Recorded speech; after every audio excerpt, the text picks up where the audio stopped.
Hello students, कैसे हो आप सब। आई होप आप सभी की स्टडी अच्छे से चल रही होगी। आज हम सीपी, एसपी, एनपी क्या होता है, कॉन्सेप्ट है, किसी क्लास 7th की बुक में ये कंपेयरिंग क्वांटिटीज़ के नाम से है, क्लास 8th की एनसीईआरटी में भी ये कंपेयरिंग क्वांटिटीज़ के नाम से है। इसमें हम परसेंटेज, रेशियो सब लिखना सीखेंगे, कैसे हम इनको सोल्व करते हैं। तो चलिए विदाउट फर्दर डिले हम इसको सोल्व करते हैं। सबसे पहले आप मुझे बताइए रेशियो का क्या मतलब होता है। इसमें आपके पास 2, 3, 4 क्वांटिटीज दी हुई होती है। इसका ऐसे साइन होता है कि भाई ये 2:3 में है, तो आप इसको ऐसे लिख सकते हो 2/3 फ्रैक्शन। एक तरीके से फ्रैक्शनल फॉर्म है ये। अब ये 2:3 आपसे टोटल पूछा जाए तो आप इसका सम करोगे, और टोटल में से अगर ये रेशियो पूछा जाए फर्स्ट क्वांटिटी का तो क्या होगा 2/5, सेकेंड क्वांटिटी का पूछा जाए तो 3/5। ठीक है, ये होता है हमारा रेशियो। अब हम पढ़ते हैं परसेंटेज। ये जो साइन होता है इसका क्या मतलब होता है परसेंटेज का। इसका मतलब होता है 100 में से आपकी कोई भी वैल्यू। जैसे मैं आपको बोलूँ 5%, तो ये 100 में से क्या हो जाता है 5। अगर मैं आपको बोलूँ 10%, तो वो क्या हो जाएगा 100 में से 10। परसेंट का मतलब क्या होता है, यहाँ पे परसेंट का मतलब मैं आपको बताती हूँ। पर का मतलब प्रत्येक, और सेंट मतलब 100। तो पर सेंट मतलब कि प्रत्येक 100 के पीछे, प्रत्येक एवरी 100 के पीछे क्या वैल्यू है। जैसे ये 5%, तो पर 100 में से 5। अब 200 में से कितना हो जाएगा 10, तो पर 100 में आप 5, तो ये है परसेंटेज प्रत्येक 100। अब हम पढ़ते हैं कॉस्ट प्राइस, सेलिंग प्राइस। ये कुछ बेसिक्स हैं। कॉस्ट प्राइस क्या होता है। कॉस्ट प्राइस वो होता है वो price, the price at which we buy something, at which we buy something. क्या मतलब है, कॉस्ट प्राइस वो प्राइस होता है जिसपे आप कोई चीज खरीदते हो। देखो, अब मान लो आप दुकान पे जाते हो, आप दुकानदार से कहते हो आई नीड ए पेन, तो वो आपको कहता है 5 रुपीज। आप उसको 5 रुपीज पे करते हो और वो पेन लेके आ जाते हो। तो आपने जो 5 रुपए दिए, आपके लिए वो पेन की क्या हो गया, पेन का क्या हो गया, वो 5 रुपीज आपके लिए पेन का हो गया कॉस्ट प्राइस। सेलिंग प्राइस क्या होगा, द प्राइस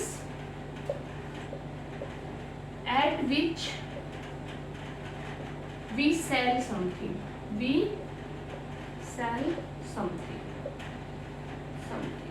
अब मान लो यही 5 रुपए, देखो ये 5 रुपए आपने शॉपर को पे किए, तो शॉप क्या करेगा, वो दुकानदार के लिए 5 रुपए क्या हो गए, सेलिंग प्राइस हो जाएंगे। क्यों, क्योंकि उसने आपको क्या किया, ये पेन बेचा है, और आपने ये पेन क्या किया है, खरीदा है। तो आपने बाई किया है, बाई मीन्स खरीदना, सेल मीन्स बेचना।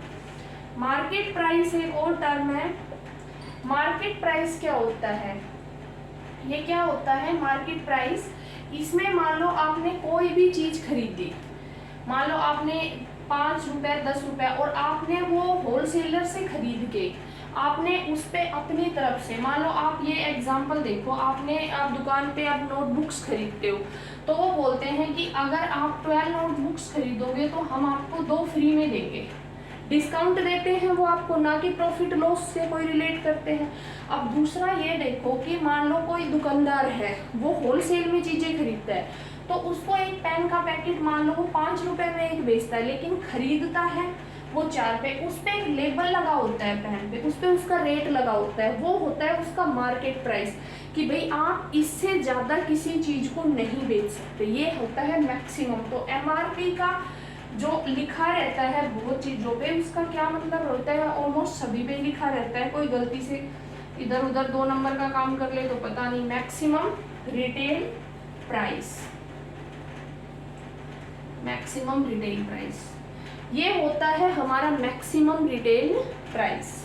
तो ये होता है कि भाई उसने जब 5 पेन खरीदे दुकानदार ने, उसको एक पेन 4 रुपए का पड़ रहा है, लेकिन जब इंडिविजुअल वो पेन खरीदेगा तो वो पेन एक कितने में देगा, 5 रुपए में। वो 5 रुपए का क्या करेगा, अपने पास प्रॉफिट करेगा। तो ये होता है मार्केट प्राइस, प्राइस एट विच जो दुकानदार होते हैं, बड़े फर्म्स होती हैं, वो कोई चीजें मार्केट में लाती हैं, बेचती हैं और फिर रिटेल होलसेल में खरीद के रिटेल का रेट लगा के उसको बेचती हैं। ये हमारे हो गए cost price, market price, selling price. अब हम मूव करते हैं इस पे, लॉस और प्रॉफिट क्या होता है।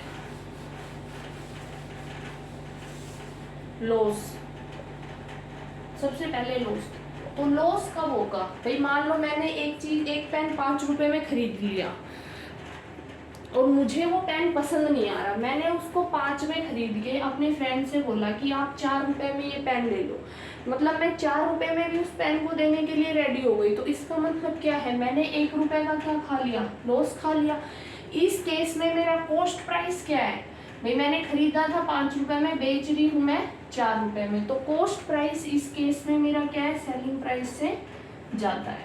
तो लॉस कब होगा, जब हम कॉस्ट प्राइस माइनस का सेलिंग प्राइस करेंगे, ठीक है। अब आता है प्रॉफिट। प्रॉफिट कब होता है, अब मान लो मैंने ये पेन 5 रुपए में खरीदा, कॉस्ट प्राइस मेरे लिए इसका 5 रुपए था। ये केस में होता है लॉस के केस में, 5 रुपए था उसका कॉस्ट प्राइस। अब मेरे को भी वो पेन पसंद है और मेरी किसी फ्रेंड को भी वो पेन पसंद है, उसने बोला मुझे दे दो पेन। अब मेरा तो मुझे तो लगेगा मैं प्रॉफिट कमाती हूँ, तो मैंने उसको क्या किया, वो पेन कितने में दे दिया, 10 रुपए में। ये क्या हो गया, सेलिंग प्राइस। अब 10 रुपए में मैं 2 पेन ला सकती हूँ, मैंने उसको एक पेन देकर 2 पेन का कॉस्ट ले लिया उससे। तो अब मैंने कितने रुपए का प्रॉफिट किया, 5 रुपए का। तो इस केस में मेरा सेलिंग प्राइस क्या है, सेलिंग प्राइस है वो ज्यादा है किससे, कॉस्ट प्राइस से, ठीक है। अब आता है लॉस परसेंटेज क्या होती है। लॉस परसेंटेज, इसका फॉर्मूला होता है लॉस इनटू 100 अपॉन में कॉस्ट प्राइस। एक चीज आपको ध्यान रखनी है, लॉस निकालो प्रॉफिट निकालो, डिस्काउंट के केस में मार्केट प्राइस और सेलिंग प्राइस का खेल है, लॉस प्रॉफिट के केस में अपॉन में कॉस्ट प्राइस ही आएगा, ठीक है। अब मैं आपसे पूछूं प्रॉफिट परसेंटेज क्या है। प्रॉफिट क्या होता है, प्रॉफिट परसेंटेज, इसमें होगा प्रॉफिट इनटू 100 अगेन अपॉन में कॉस्ट प्राइस, ठीक है। ये हमारे लॉस परसेंटेज प्रॉफिट परसेंटेज के फॉर्मूले आ गए हैं। अब हम करते हैं कि जब हमें loss percentage profit percentage already दी हुई होती है, तो हम उनसे कैसे कॉस्ट प्राइस सेलिंग प्राइस निकालते हैं। मान लो कॉस्ट प्राइस लॉस परसेंटेज दी हुई है, प्रॉफिट परसेंटेज दी हुई है, उनके साथ में आपको या तो कॉस्ट प्राइस मिलेगा तो आपको सेलिंग प्राइस निकालना है, सेलिंग प्राइस मिलेगा तो आपको कॉस्ट प्राइस निकालना है। मान लो मैंने when cost price is given, जब आपको कॉस्ट प्राइस दिया हुआ है और प्रॉफिट परसेंटेज दी हुई है, प्रॉफिट परसेंटेज दी हुई है, तो आप क्या निकालोगे, गिवन 2 चीज आपको ये कंडीशन दी हुई है, कॉस्ट प्राइस और प्रॉफिट परसेंटेज, तो आपको निकालना है इसमें सेलिंग प्राइस। अब मैंने आपको समझाया प्रॉफिट कब होगा, जब सेलिंग प्राइस ग्रेटर देन होगा कॉस्ट प्राइस से। तो सेलिंग प्राइस क्या होगा, 100 प्लस में प्रॉफिट परसेंटेज। एक चीज ध्यान रखना, ये परसेंटेज है, जो 15-20 जो भी परसेंटेज है आपको न्यूमेरिकल वैल्यू लिखनी है, उसके साथ परसेंट लगा के नहीं लिखना। मल्टीप्लाई में आएगा कॉस्ट प्राइस और इस सारे के अपॉन में जाएगा 100, ठीक है। कंडीशन सेकंड ये है कि जब आपको प्रॉफिट परसेंटेज भी दिया हुआ है लेकिन आपको क्या दिया हुआ है, सेलिंग प्राइस, ये 2 कंडीशन आपको गिवन है। इस केस में आपको क्या निकालना है, कॉस्ट प्राइस निकालना है। कॉस्ट प्राइस का फॉर्मूला क्या होगा, 100 इंटू सेलिंग प्राइस अपॉन में 100 प्लस में प्रॉफिट परसेंटेज। अब एक बात बताओ, आप यहाँ पे इसमें कुछ जोड़ोगे तो वो ज़्यादा हो जाएगा और 1 से कम आएगा, इन दोनों को करते हैं तो इसका मतलब ये फॉर्मूला है, ठीक है। अब हमारे पास दूसरी कंडीशन जब लॉस परसेंटेज होती है,